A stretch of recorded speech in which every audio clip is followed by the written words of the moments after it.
guys, it's Scarlett at Build Across, and today I'm going to show you how I paint this paintball line shark's mouth.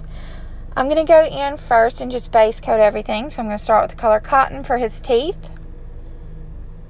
And again, this is all Dixie Belle chalk paint, which can be purchased on our website, buildacross.com. I'm going in now with Barn Red for the inside of his mouth.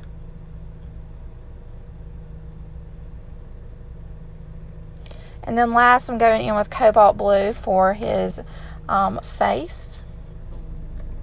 Then I'm just going to let all of that dry and go in with my Sharpie brushstroke marker and outline everything.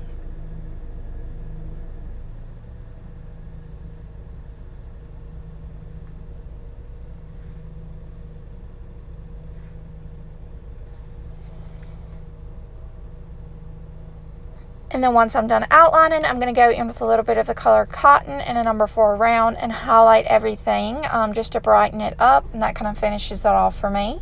And then that will complete my project. So I hope you guys enjoyed this video and have a great day.